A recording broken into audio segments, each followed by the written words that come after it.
요한복음 9장 1절로 7절까지 말씀입니다.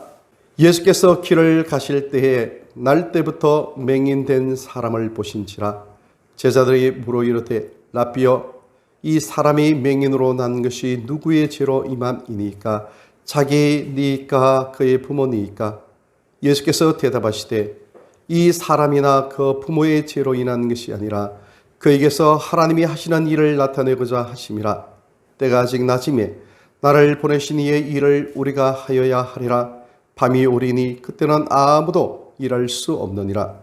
내가 세상에 있는 동안에는 세상의 빛이로라. 이 말씀을 하시고 땅에 침을 뱉어 진흙을 이겨 그의 눈에 바르시고 이르시되 실로암 못에 가서 씻으라 하시니 실로암은 번역하면 보냄을 받았다는 뜻이라. 이에 가서 씻고 밝은 눈으로 왔더라. 오늘 요한복음 9장 말씀을 통하여 하나님께서 주시는 음성을 듣고자 합니다. 간증집 가운데 육이 죽어 영이 산 사람이라는 책이 있습니다. 이 책의 저자는 후쿠시케 다카시라는 일본 사람입니다. 그는 일본에서 굉장히 잘 나가는 IT 전문가입니다. 히타치라는 전자회사에서 초박형 LED, 요즘에는 우리가 삼성전자가 굉장히 유명하지만 이러한 원천 기술을 보유하고 있는 자가 누구냐? 바로 이 다카시입니다. 그의 부인이 한국인입니다. 굉장히 믿음이 좋은 여인이었습니다. 그래서 둘이 결혼하여 행복하고 즐거운 삶을 살았는데 어느 날 친구들과 스키를 타러 갔다가 그만 넘어지고 말았습니다. 평소에 건강했기 때문에 큰 일은 없겠지 하고 MRI를 촬영을 해보니까 그런데 이 급성 뇌경색으로 판명나서 그만 한순간에 식물인간이 되고 말았습니다. 남편이 그러니까 이 아내가 정말로 너무 마음이 아팠습니다.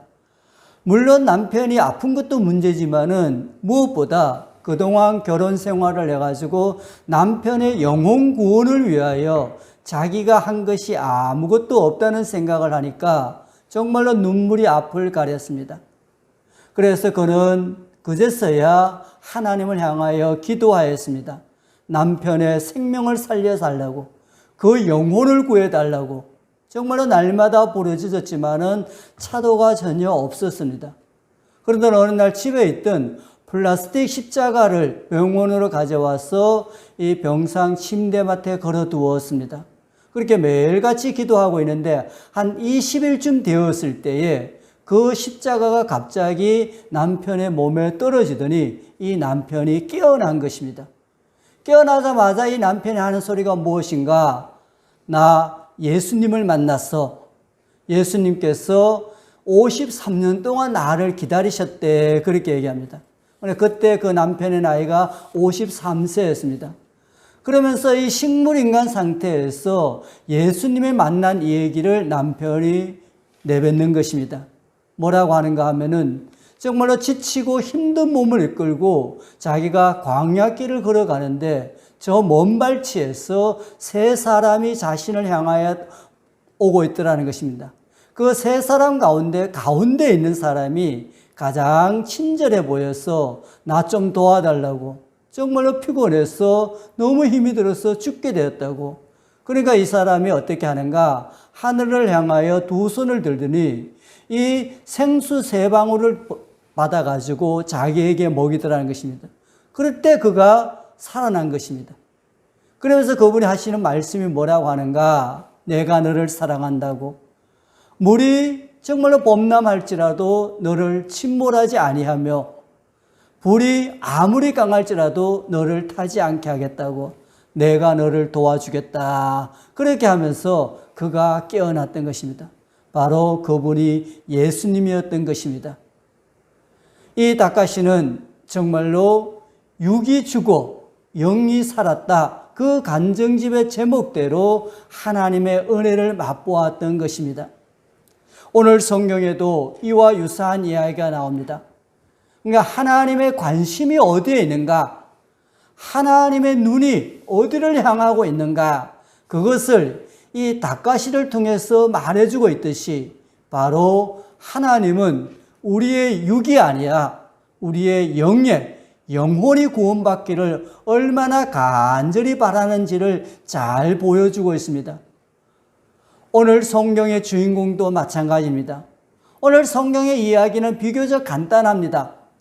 예수님께서 성전을 나와 제자들과 함께 길을 걷다가 날 때부터 맹인된 사람을 만납니다. 그러니까 제자들이 뭐라고 묻습니까? 저 사람이 맹인이 된 것이 부모의 죄 때문인가 아니면 그 자신의 죄 때문인가 그렇게 묻습니다. 그때 예수님이 뭐라고 하는가? 부모의 죄도 그 자신의 죄도 아니고 하나님이 하시고자 하는 일을 드러내기 위함이다. 그렇게 말하면서 이 맹인을 향하여 침을 뱉어 자기가 세상의 빛이라고 하면서 흙에다 침을 뱉어 그 흙을 이겨서 실로암 못에 가서 씻으라. 그러니까 그가 실로암에 가서 씻으니까 눈이 밝아져서 돌아왔더라. 그렇게 얘기하고 있습니다. 우리는 이 성경 이야기를 복음성가를 통해서도 너무나 잘 알고 있어서 우리가 언제나 그 결론에 초점을 맞춥니다. 나에게도 실로암의 은혜를 달라. 그 간절한 기도를 드립니다. 실로암의 은혜를 우리가 받아야 되는 것입니다. 그러나 우리가 이 이야기에서 정말로 주목해야 될 부분은 어디에 있습니까? 바로 하나님 앞에서 이 맹인이 눈을 뜨게 된 결론 부분뿐만 아니라 그 앞선 부분, 어떻게 해서 이 사건이 발달하게 되었는가, 계기와 그리고 어떠한 과정을 거쳐가지고 이 맹인이 눈을 뜨게 되었는가, 이 두 가지에 대해서 우리가 주목을 해야 됩니다. 먼저 주목을 해야 될 사실은 무엇입니까?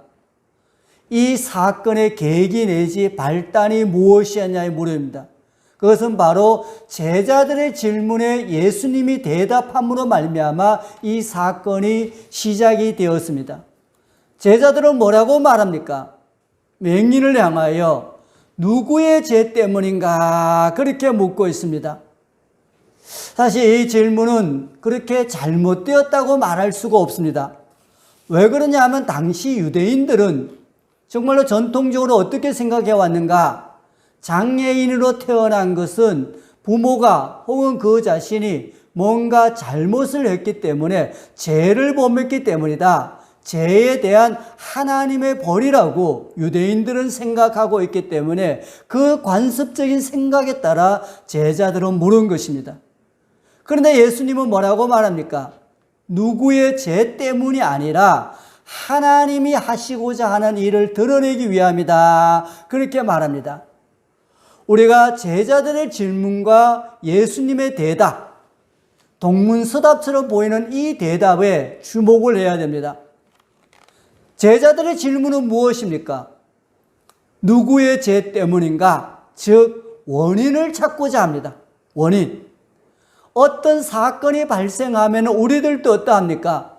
누구 잘못이냐 그것을 따집니다. 원인을 찾고자 한다는 것입니다. 그래서 이 필립 켈러라는 분은 이런 말을 합니다.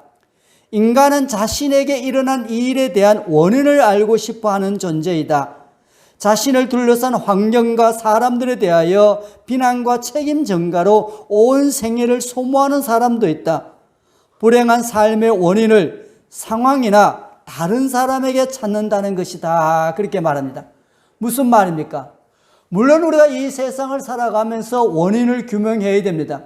그것이 과학적인 태도입니다.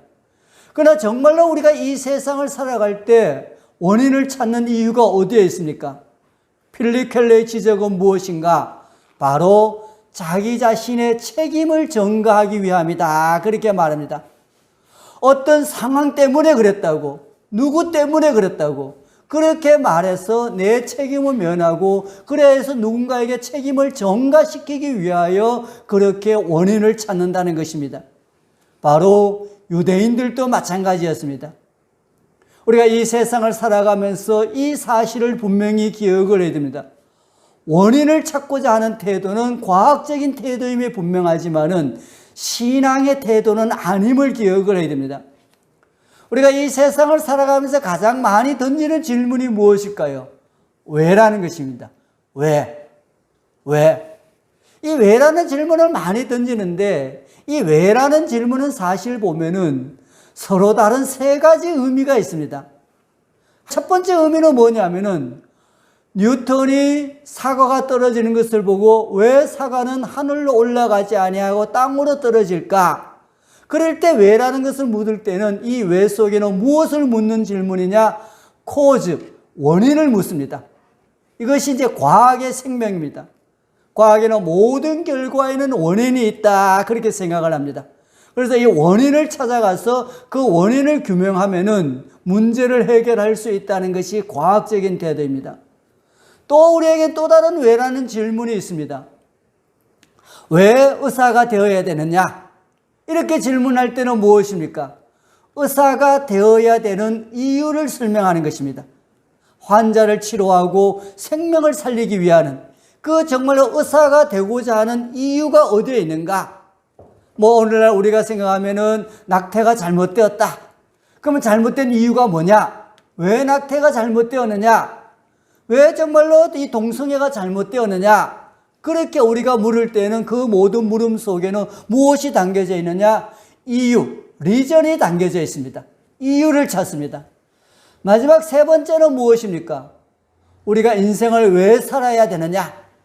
그렇게 물을 때 이 왜라는 의미 속에는 무엇이 담겨져 있는가? 목적이 담겨져 있습니다. 혹은 의미가 담겨져 있습니다. 삶의 목적이 무엇인가? 인생을 살아가는 의미는 어디에 있는가? 이러한 질문을 던지는 것이 왜라는 것입니다. 그런데 이 세 의미 가운데 과학은 무엇을 묻느냐? 코즈를 묻습니다. 왜 사과가 떨어지느냐? 철학은 무엇을 묻느냐? 리전을 묻습니다. 왜 그렇게 되었느냐? 왜 우리 사회가 정의롭지 못하느냐? 정의란 무엇인가? 이런 걸 묻습니다. 반면에 기독교는 종교는 무엇을 묻느냐? 의미와 목적이 묻습니다. 근데 어떤 사건이 벌어졌을 때 우리는 무엇을 물어야 되는가? 이 일을 통하여 정말로 하나님이 원하는 목적이 어디에 있는가? 이 속에 담겨지는 하나님의 메시지가 어디에 있는가? 이것을 찾아내는 것입니다. 바로 예수님이 하시고자 하는 질문, 대답이 바로 그것이었습니다. 근데 예수님이 뭐라고 말합니까?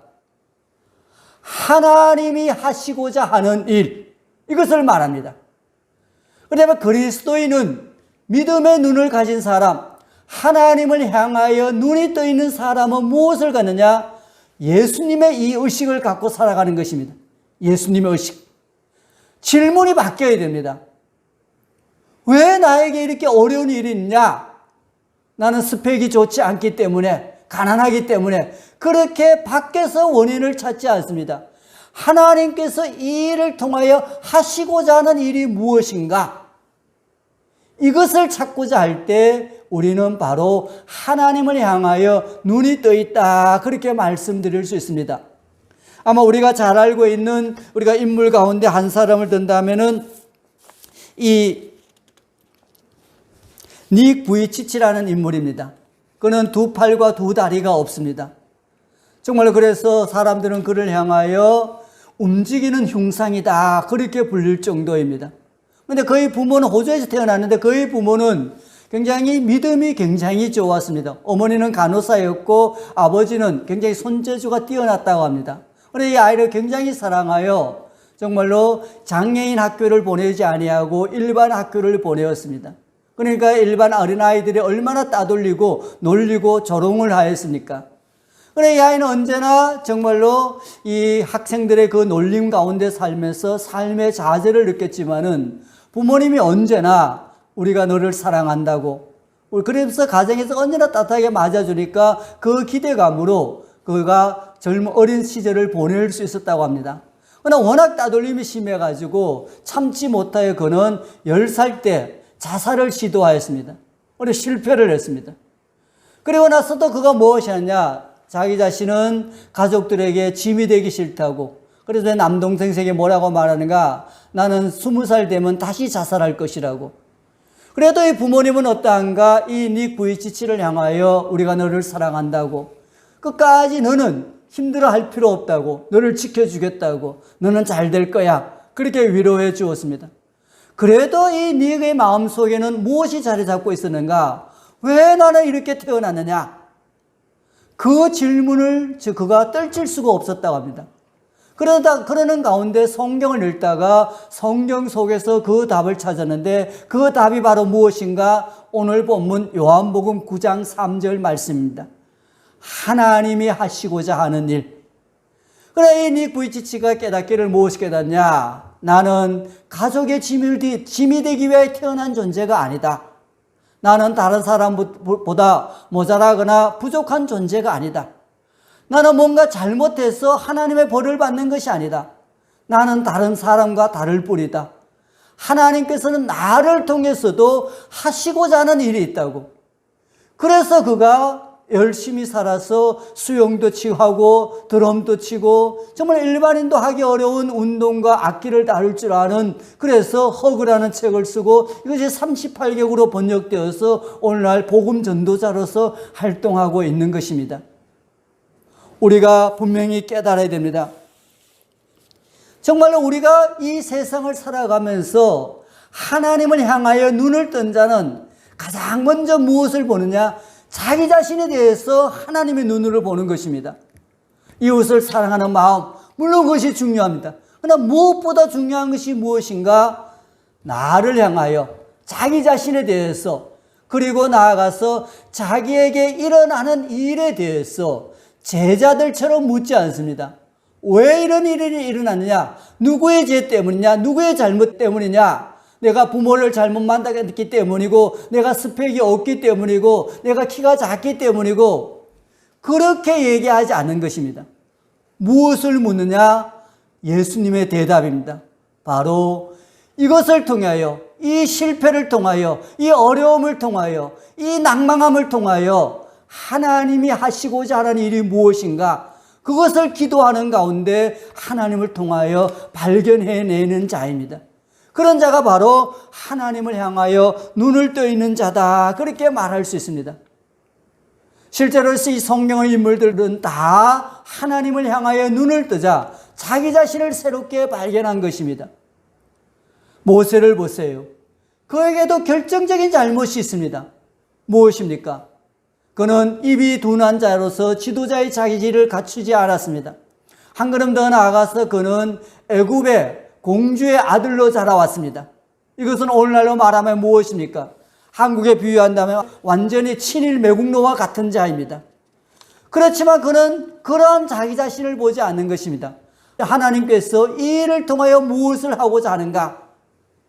정말로 그는 살인자이고 친애굽의 앞잡이였지만은 그는 하나님 앞에 고개를 숙이고 하나님이 하시고자 하는 일을 발견하고 그 음성을 듣고 그대로 순종하며 나아가는 것입니다. 모세만 그러냐? 사도 바울도 마찬가지입니다.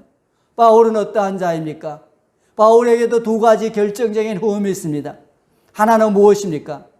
유대의 사내들인 공예의 지도자로서 그는 예수를 믿는 사람을 잡아다 옥에 가둬두는 앞잡이였습니다. 또 하나의 잘못은 무엇입니까?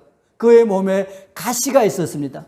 일부 사람들은 안질이다, 혹은 이렇게 쓰러지는 병이다, 이렇게 얘기를 하고 있는데, 아무튼 간에 그 몸에 가시가 있어서 설교를 제대로 할 수 없는 치명적인 약점을 갖고 있었지만은 그는 하나님을 향하여 눈을 떴습니다. 이방인을 향한 복음 전파의 이 사명을 받고 그는 그것에 끝까지 충실히 따라간 것입니다. 우리 모두 여호와 하나님 앞에 왜라고 물어야 됩니다. 그때 이 왜는 이유를 묻는 것이 아니고 원인을 묻는 것도 아니고 하나님께서 이 일을 통하여 하시고자 하는 일이 무엇인가 목적과 의미를 물을 수 있을 때에 우리가 정말로 하나님을 향하여 눈을 떠 있다, 그렇게 말씀드릴 수 있습니다. 이처럼 발단 계기는 제자와 예수님의 이 질문과 대답이었습니다. 그러면 그 과정, 어떻게 해서 이 맹인이 눈을 뜨게 되었습니까? 우리가 이 맹인이 눈을 뜨게 된 과정도 눈여겨봐야 됩니다. 뭐라고 말합니까? 예수님께서 나는 세상의 빛이다, 그렇게 말씀하시면서 진흙에다 침을 뱉어 이겼어. 그것을 맹인의 눈에 발라서 실로암 못에 가서 씻으라 그랬습니다. 어떻게 보면 너무나 당연해 보입니다. 이에 순종하며 나아가는 것. 그러나 이 본문의 상황을 자세히 검토를 해보면은 이것이 쉬운 일이 아닙니다. 실로암이라는 못은 어떠한 못이냐 하면은 이 예루살렘 성에는 요한복음 5장에 나오는 베데스다라는 연못이 있고 또 하나의 못은 이 실로암의 못인데 이것은 인공 연못입니다. 자연적으로 생긴 연못이 아니라 인공 연못입니다. BC 8세기경에 우리가 잘 알고 있듯이 히스기야 왕 때 아수르의 사네림이 공격을 해옵니다. 이때 히스기야 왕이 어떻게 하는가? 오늘의 전쟁이야 다르지만 양상이 다르지만 과거의 전쟁은 두 가지 근본적인 문제가 있습니다. 하나는 무엇인가 하면은 이 적들이 침입해서 외부의 성을 쌓아버리면은 이렇게 식량이 없습니다. 먹을 것이 없으면 전쟁할 수 없습니다. 다 항복을 합니다. 그보다 더 근본적인 것이 무엇이었느냐? 바로 물이었습니다. 물이 없으면 죽는 것입니다. 그래서 어떠한가? 예루살렘 성 밖 기원샘이라고 있는데 거기에서 약 530m 정도의 안반을 뚫어가지고 예루살렘 성의 못을 만들었습니다. 가로 19m, 세로 6m의 못을 만들어서 거기에다가 물을 가두어 두고 이 외부에서 아수르가 침략해도 그 물을 생수를 이용해가지고 먹고 살았던 것입니다. 전쟁에 버텨낸 것입니다. 그런데 이것이 이제 예루살렘 성전에서 얼마만큼 거리에 떨어져 있는가 하면은 약 한 5km 정도 떨어져 있다고 합니다. 그렇기 때문에 지금 있는 자리에서 이 실로암 못까지 가자면 적어도 4, 5km가 되는 것입니다. 물론 군인들의 이 1시간 도보 거리가 4km입니다. 건강한 장년들이. 아마 우리 여자분들이 걸으면 1시간 내에 2km 반 정도 걷기도 쉽지가 않습니다. 더군다나 맹인이 이렇게 걷는다면 어떻게 되겠습니까? 더군다나 눈에다가 흙을 지니게 바르서 이렇게 가고 있으면은 오늘날 말하면 이것은 장애인 학대입니다. 주위 사람들이 얼마나 욕을 하겠습니까? 손가락질을 하겠습니까? 근데 그 길을 이 맹인은 걸어갔다는 것입니다.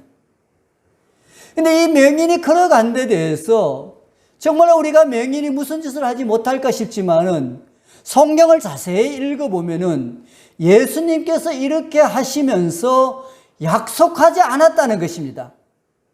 너 힘들지만은 실로암 밭에 가서 씻으면은 내 눈이 밝아질 것이다. 그런 언약을 하지 않았습니다. 단지 예수님이 뭐라고 하느냐? 나는 세상의 빛이라고 말합니다. 그리고 나서 어떻게 하느냐? 진흙을 이겨다가 실로암 못에 가서 씻으라고까지만 얘기합니다. 가서 씻으면은 너 눈이 밝아질 테니까 그렇게 하라. 이런 약속을 하지 않았다는 것입니다. 이런 언약의 말씀을 믿지도 아니하고 단지 이 사람은 어떠합니까? 예수님의 말씀이기 때문에 그에 순종하였기 때문에 그가 바로 눈을 뜨게 되었다는 사실입니다. 우리 여기에 주목을 해야 됩니다. 우리는 언제나 무엇을 합니까? 위에 사람이 혹은 다른 누가 무엇을 시키면은 약속을 기대합니다. 내가 이렇게 해주면 너 뭘 해줄래? 혹은 자기 자신이 스스로 합리적 기대를 합니다. 그리고 합리적인, 과학적인, 정말 객관적인 계산을 해가지고 자기에게 이득이 될 만한 것을 따집니다. 교회에서도 목회자가 이렇게 목회를 하는데 가장 큰 어려움이 무엇입니까? 기도하는 가운데 성령의 감동에 의해서 어떻게 뭘 좀 하라, 교사로 해라, 뭐 전도하자. 그렇게 얘기하면 사람들의 반응은 무엇입니까? 주저주저합니다. 주저주저하는 이유가 무엇입니까? 기대가 없기 때문에, 약속해주지 않기 때문입니다. 이렇게 하면은 뭐 장로를 시켜준다든가, 뭐 그렇게 목사님이 한 말씀 해주면 좋겠는데, 건사를 시켜주겠다든가, 아니면 뭐 어떤 내 삶의 문제가 해결받는다든가, 그렇게 해주면 좋겠는데, 그런 말씀 없이 무조건 순종하라, 이렇게 얘기하면은 사람들이 주저주저 하는 것입니다. 잘 따르지 않는 것입니다. 바로 오늘 본문에서 이 맹인은 예수님께서 약속해 주지 않았는데도 그렇게 했다는 것입니다. 이것이 바로 우리가 이 맹인과 같은 어려움과 역경이 있을 때에 어떻게 살아야 되는가, 하나님을 향하여 눈을 뜬 자가 어떠한 태도를 취하고 행동을 해야 되는가를 보여줍니다. 바로 하나님의 말씀을 끝까지 붙잡는 것입니다. 예수님의 말씀을 끝까지 이 맹인이 붙잡았을 때에 그에게 눈을 뜨게 되는 실로암의 은혜가 임하였듯이 우리들도 마찬가지입니다. 요셉을 보세요. 요셉은 17세 때 꿈을 꾸었습니다. 그런데 요셉에게 하나님께서 너 애굽의 노예로 팔려갈 거야. 그리고 정말로 보디발의 아내가 유혹할 때 감옥에 갈 때도 너 괜찮아. 감옥에 가 있으면 귀인을 만나가지고 바로 왕을 아련하고 애굽의 총리가 될 거야. 그런 약속을 해주었느냐? 약속을 해주지 않았습니다. 단지 꿈만 보여주었습니다. 그런데 요셉은 어떻게 합니까? 형들의 미움을 받아 애굽의 노예로 팔려갈 때도 아무 대꾸하지 않습니다. 보디발의 아내가 정말로 거짓을 말해서 업무에 휘말려서 그가 감옥에 갈 때에도 그는 뭐라고 말합니까? 내가 하나님께 어떻게 득제하오리까? 그렇게 말합니다. 하나님의 말씀을 어길 수가 없다는 것입니다. 그 노예 생활 힘든 상황 가운데도 정말로 보디발의 아내의 말을 들어주면 그에게 앞길이 혼이 열리는 걸 누구나 알 수 있습니다. 그러나 자기의 계산에 따라 살지 아니하고 하나님의 말씀을 붙잡았습니다. 다윗도 보세요. 그는 국가의 공로를 세웠습니다. 그런데 그에게 무엇이 나타납니까? 사울 왕은 그를 죽이러 갑니다. 그럴 때 정말로 그가 엥겐디 굴에서 사울을 죽일 수 있는 기회가 왔지만 그는 뭐라고 말합니까? 내가 어떻게 하나님께서 기름 부은 종을 해칠 수 있느냐고. 이 신하들이 말한 대로 사울 왕을 죽이면은 이제는 고생 끝, 행복 시작, 왕위의 시작입니다. 그 길이 눈앞에 보였지만은 그는 하나님의 말씀을 붙잡은 것입니다. 그러므로 말미암아 그가 위대한 성군이 되고 하나님 마음에 합한 자가 될 수 있었던 것입니다. 우리는 너무 따집니다. 너무 약속을 요구를 합니다. 그런 것이 없으면은 우리가 순종하지 아니하고 정말로 하나님의 말씀을 잘 따르지 않고 있는 모습을 봅니다. 그러나 이 맹인은 그렇지 않았습니다. 우리가 여호와 하나님 앞에 힘든 시기를 보내고 있습니다. 이 사회적으로 코로나19라는 이 사태로 인하여 힘든 시기를 보내고 있습니다. 물론 우리가 과학자라면 이에 대해서 왜 이러한 현상이 나타나게 되는가 원인을 분석할 수도 있습니다. 그러나 근본적으로 우리가 물어야 될 것은 무엇입니까? 이것을 통하여 하나님께서 하시고자 하는 일이 무엇인가? 이것을 스스로 물어야 되는 것입니다. 하나님께서 하시고자 하는 일이 무엇인가? 교회로 하여금, 성도로 하여금 하나님께서 어떻게 우리가 바뀌기를 원하고 있는가? 그것을 찾아 나가야 됩니다. 개인적으로도 각각 힘든 일들이 있을 것입니다. 실패가 있고 역경이 있고 아픔이 있을 것입니다. 누구 때문인가? 환경 탓으로 돌리지 않기를 바랍니다. 이 일을 통하여 하나님이 하시고자 하는 일이 무엇인지를 찾을 수 있기를 원합니다. 어렵고 힘들더라도 정말로 말씀에 어긋나게 나의 생각과 계획대로 살지 않기를 소망합니다. 맹인, 그에게는 예수님의 약속이 없었습니다. 눈을 뜨게 해주겠다는 언약의 말씀이 없었습니다. 그럼에도 정말로 서너 시간에 걸리는 그 먼 거리를 그는 창피함을 무릅쓰고 순수 말씀에 순종하여 걸어갔습니다. 우리도 마찬가지입니다. 하나님의 말씀에 순종하는 일, 약속이 없을 수 있습니다. 그리고 그 순종이 얼마나 힘이 드는지 알 수가 없습니다. 사람의 손가락질을 당하기도 하고 또 이 일이 더 안 풀리기도 하고 삶의 역경은 나날이 깊어만 가기도 할 수도 있습니다. 그러나 요셉처럼 다윗처럼 내가 하나님 앞에 어떻게 득제하오리까? 이것을 생각하면서 말씀을 끝까지 붙잡고 나아갈 때 우리 모두에게도 실로암의 은혜가 임할 것입니다.